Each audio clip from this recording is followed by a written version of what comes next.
కేఎన్ఆర్స్ kitchen కి స్వాగతం అండి. ఈరోజు మనం మటన్ చింత చిగురు కర్రీ ఎలా చేయాలో చూద్దామండి. అంటే చింత చిగురు సీజన్ కదా, ఇది సీజన్ దాటితే మళ్ళీ రాదు. చింత చిగురుతో చాలా రకాలు చేసుకోవచ్చు. ఈరోజు ఫస్ట్ నేను మటన్తో చింత చిగురు ఎలా చేయాలో చూపిస్తాను. మటన్ కర్రీ నేను ఆల్రెడీ చేశానండి, ఎందుకంటే ఇది మామూలు ప్రాసెస్లో మీ ఇష్టం, మీరు ఎలా వండుకుంటారో అలా వండేసుకోండి. దానికి స్పెషల్గా చూపించేది ఏం లేదని నేను కర్రీ వండేసి మీకు చూపిస్తున్నాను. నా స్టైల్లో నేను కర్రీ చేశాను, మీరు ఎలా చేస్తారో అలా కర్రీ చేసేసుకోండి.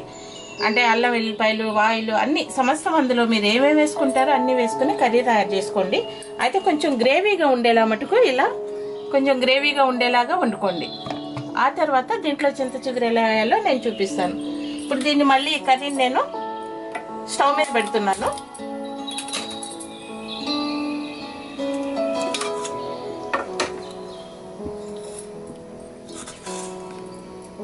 ఇది కడిగి రెడీగా ఉంచుకున్న చింత చిగురు అండి. ఇలా కూడా వేసుకోవచ్చు, కాకపోతే ఇలా వేస్తే ఏమవుతుందంటే చివరి ఉడికినాక ఈ పుల్లల్లాగా మిగిలిపోద్దండి. కర్రీ అంతా తుక్కు తుక్కులాగా ఉంటుంది, ఈ పుల్లలు మిగిలిపోతాయి. కాబట్టి దీన్ని కొంచెం శుభ్రంగా కడిగేసుకోండి. ఎందుకంటే బయట చెట్ల మించి కోసిన వాళ్ళు ఏ చేతులతో కోస్తారు, దుమ్ము ధూళి అన్నీ ఉంటాయి. కాబట్టి శుభ్రంగా కడిగేసుకోండి. ఇలాంటి కాయలు కూడా వస్తాయి, వీటిని కూడా వేసుకోండి. అంటే చిగురే కాకుండా ఈ రకం ఆకు వచ్చినా కూడా వేసుకోవచ్చు. ఇంకా ఇంతకు మించి చింతాకు వస్తే వేయబాకండి. ఇదే ఎక్కువ ముదురు, కాకపోతే మరీ తక్కువ ఉంది కాబట్టి పులుపు కోసం వేసుకోండి. ఇలాంటి చిగురు ఎక్కువగా ఉందనుకోండి మీ దగ్గర, అప్పుడు ఈ ఆకులన్నీ ఏరేసి పడేసేసేయండి. దీన్ని నేను ఏం చేస్తానంటే ఇప్పుడు కొంచెం జస్ట్ ఇలా పెట్టి ఇలా రబ్ చేస్తే, నేను రబ్ చేసి చూపిస్తానండి మీకు. ఇలా రెండర చేతుల మధ్య పెట్టుకుని చిగురిని ఇలాగా నలిపేసుకుంటేనండి చాలా మెత్తగా వస్తుంది. ఇంకా చాలా మెత్తగా వస్తుంది చేయగలిగితే. నాకు ఇంతకంటే రాలేదు. ఈ పుల్లలు కూడా చూడండి ఎన్ని పుల్లలు వచ్చినాయో. ఇవన్నీ కూరలో ఉంటాయి. కొన్ని గట్టి పుల్లలు అయితే మనకు తెలియకుండానే గొంతులో ఇరుక్కున్నాయి అనుకోండి, రుచి అలా పోయి ప్రమాదం అవుతుంది.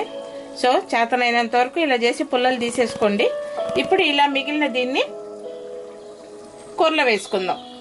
కూర గ్రేవీతో వండుకున్నాం కదా, ఇలా ఉడికేటప్పుడు దీన్ని ఇలా పైన ఉంచి వేసుకోండి. కొత్తిమీర వేసుకుంటాం కదా, కొత్తిమీర పుదీనా అలాగా.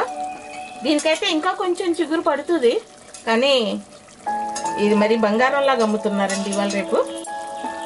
సో ఇదే దొరికింది నాకు ఈ రోజుకి. ఇలా వేసేసుకుని మనం మూత పెట్టేసుకుంటే ఒక 5-10 నిమిషాల తర్వాత దాన్ని మనం ఎలా ఉందో చూడాలి.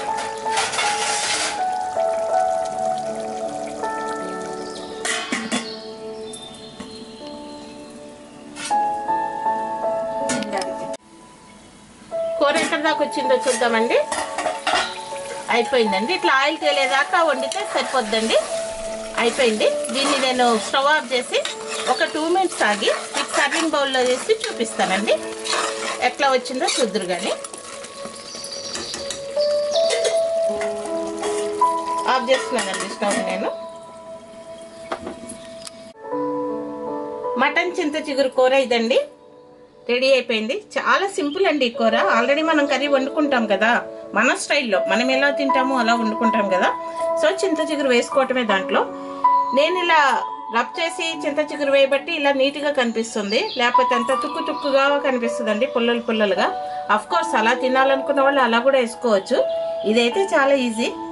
మనం ఫస్ట్ కర్రీ చూసినప్పుడు చాలా రెడ్డిష్గా భయంకరంగా ఎర్రగా కనిపించింది కదా. ఇప్పుడు చూడండి, అంటే మీరు కర్రీ చేసుకునేటప్పుడు చిగురుకు కూడా సరిపడా కొంచెం కారం, ఉప్పు కొద్దిగా ఎక్కువ వేసుకోండి మీ రుచి మీద. అప్పుడు చింత చిగురు ఇది పీల్చేస్తుంది, పుల్లగా ఉంటుంది కదా. సో ఇది చింత చిగురు మటన్ కర్రీ. నచ్చితే మీరు కూడా ట్రై చేసి చూడండి. మా ఛానల్ సబ్స్క్రైబ్ చేసుకోండి, కేఎన్ఆర్స్ కిచెన్. లైక్ చేయండి, షేర్ చేయండి, మీ కామెంట్స్ మాతో షేర్ చేసుకోండి. Thank you very much.